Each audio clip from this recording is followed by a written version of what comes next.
over to Nasima, our deputy, to drive this final discussion, where hopefully she's going to be able to pull together some of the key thoughts that have emerged from today's stakeholders meeting.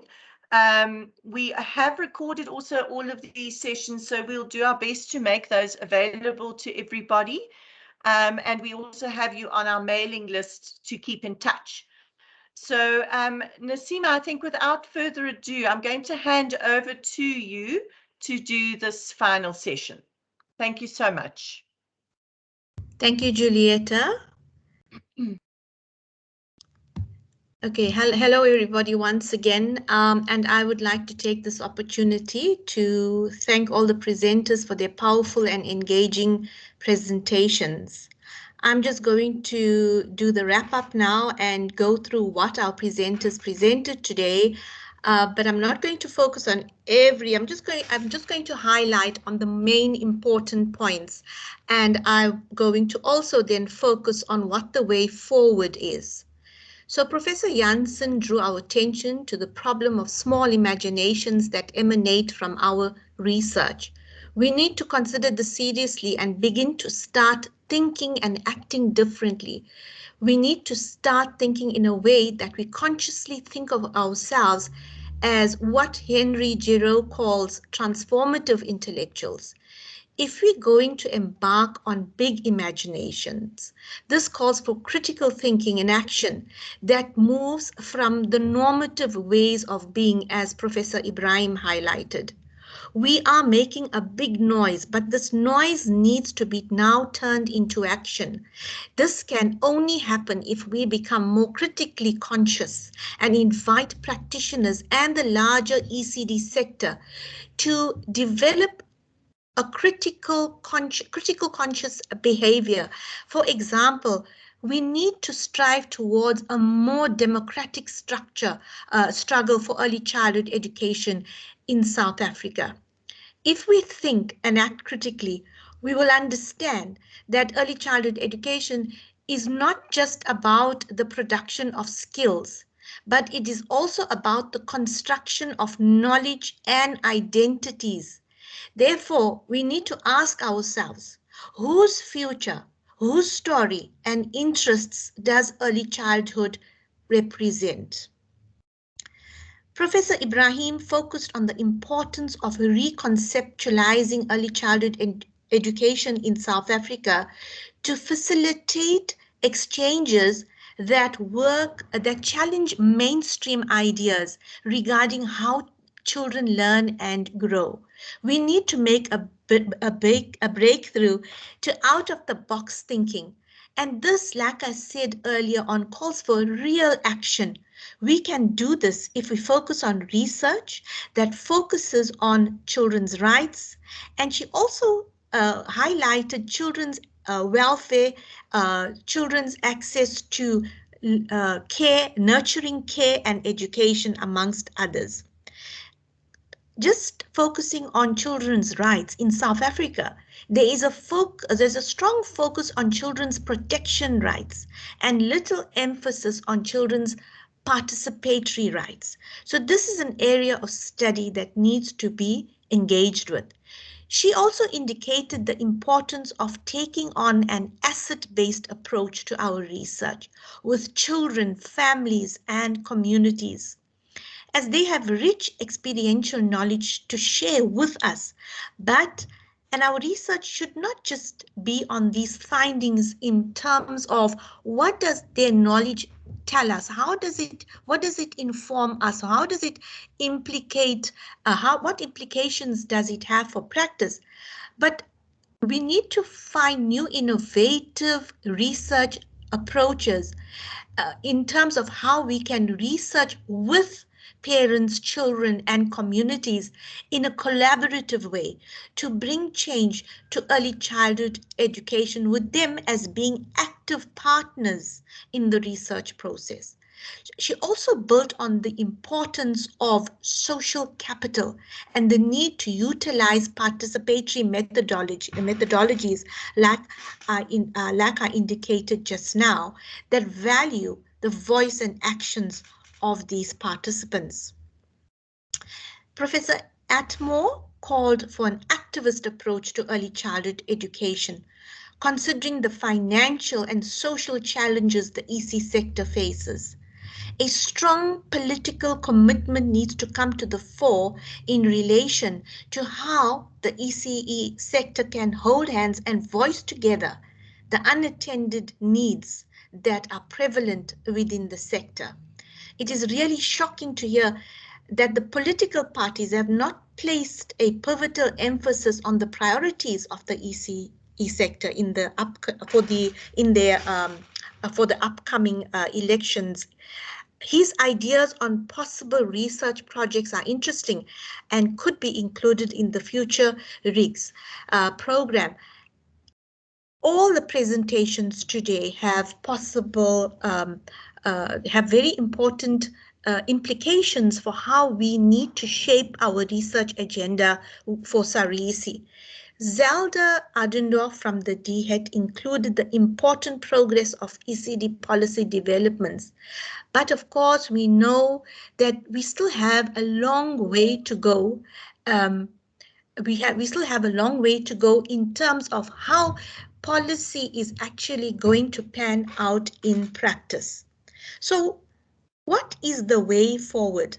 So there was a wide range of research interest suggestions in early childhood education that have emanated from today's presentations, focusing on, importance of building social capital, ideas on policy-centric biases, need for comparative studies on early childhood education, just to name a few. Many of these presentations makes the plea for carrying out research that focuses on transformation and social change. We must remember that there are no quick fixes or magic potions that will work, but what is needed is creating a real utopia, calling for a democratic and humanistic approach to early childhood education. As Deputy President, I'm suggesting that it might be a good idea if all these ideas that were presented today by our distinguished speakers, if all these the ideas of possible research projects be compiled together and added to current SIGs and possibly offer a discussion on ways forward to advance this research. And like our Deputy President suggested, that we would welcome all research interests from all our SARISI members, and we can find a way to help develop the research projects to work in a way that is collaborative and can bring change to the research focus in early childhood education in South Africa.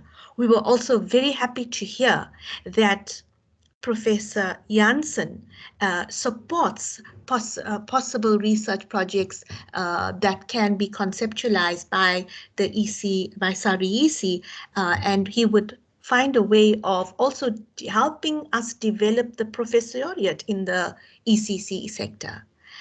In closing, I would like to thank every presenter, Professor Janssen, for his inspiring and engaging presentation, Professor Ibrahim, who's a leader in the early childhood education field and a mentor to all of us, for her very powerful presentation, Professor Eric Atmore for his very engaging presentation that was very inspiring for us all and provided grounds for thinking around how we need to become political activists as researchers and as practitioners in early childhood education. We need to consider ourselves as not just researchers and practitioners or teachers, but as political activists. Ms. Adendorf from the DHET, who presented a very inspiring and an informative presentation for us, our President, Julietta Harrison, for working so tirelessly to ensure that this seminar was actually proved very successful. Linda Bosman for her presentation on the 6th and worked also very, very tirelessly on presenting a very informative presentation for us, and all SARI-AC members and all attendees who have attended to today's presentation. We sincerely thank you for your attendance and your participation, and we look forward to all future research collaborations with you. Take care and thank you once again. Thank you so much, Nasima, for that wrap-up. I think it really did give us an encapsulation of everything that has happened today. So thank you so much for providing that for all of us.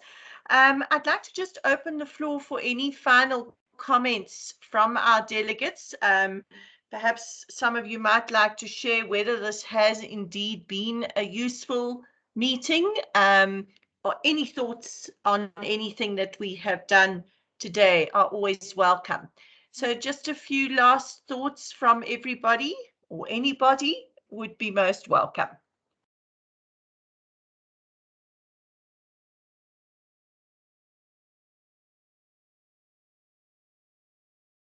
Corinne, hi Corinne, thank you. Hi, yes, I'm back. I was just had just missed the previous presentation, which I really wanted to listen to, but I'll get it on the recording. I am not sure if anything was mentioned about indigenous knowledge systems in ECD. Just tell me if it was or not. I was not present in the Janssen presentation. Yes. Yes, no, nothing about indigenous knowledge. Professor Janssen did talk about the Rhodes Must Fall issues and the decolonization issues. There was some discussion around that and how, sadly, to date, very little has changed despite a lot of noise being made. But in terms of actual indigenous knowledge per se, nothing specific to that, Corinne. Yes, I was just now thinking about it. We had a seminar in our department and college at UNISA on this, and I think Yes. that can also be added to the RIGS list. Yes. Because Yes. I've got, I can say a lot about it, but one of my students now, she wants to, in a proposal, do something on parent involvement, COVID and whatever, and so forth. And then she also had these Western theoretical frameworks again. And then I urged her to just speak to some of the African philosophers, Upong and Mishak Gambo, about Yes. indigenous knowledge, child rearing theories, and I think maybe that is a section that we in the RIGS can add. And what I was thinking, if we cannot, as I said, I missed now the NRF application part, but if we cannot say identify 4 or 5 students really using or investigating theoretical frameworks from a indigenous knowledge system, and see what comes from that, so that we really contextualize our early childhood curriculum with regards to that kind of theoretical frameworks. Sorry, that was just my last comment that I would like to add. No need to apologize. A very relevant point. Thank you very much. Linda has confirmed she will add that to the RIGS, and I absolutely concur with you. There is a massive gap in knowledge there that we really need to start filling, particularly those of us involved in teacher training, because I feel we don't give them enough credit for indigenous knowledge and actually promote it sufficiently. Simply because there's a dearth of information. So that's a very, very key research topic. Any other comments from today's proceedings from our colleagues that are here?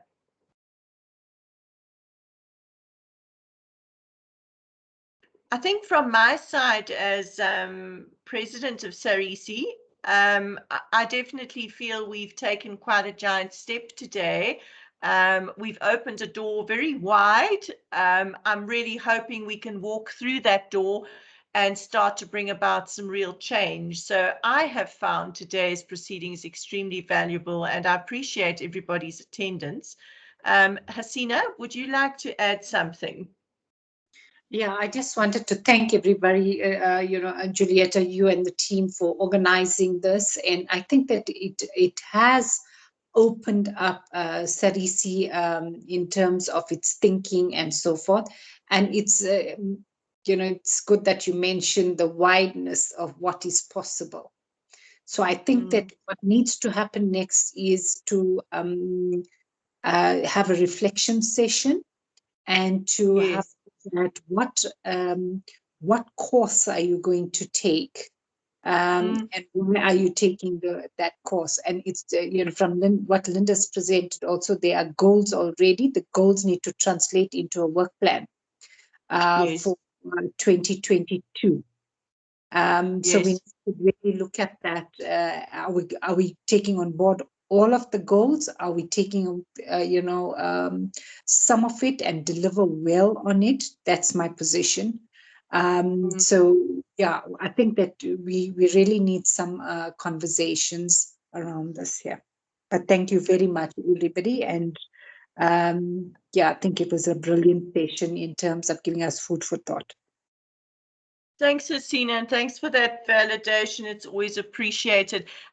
Yes, definitely the SARISI committee will set a meeting soon, and we will go forward with the information we've gleaned and then decide what are our next steps. We will share with you as soon as we've made some firm decisions. Opened that door very wide. Now it's this case of, do we just step gingerly over the threshold, or do we run through the door? So we will see what we are capable of doing, keeping in mind Mary's comment as well about how overworked everybody is.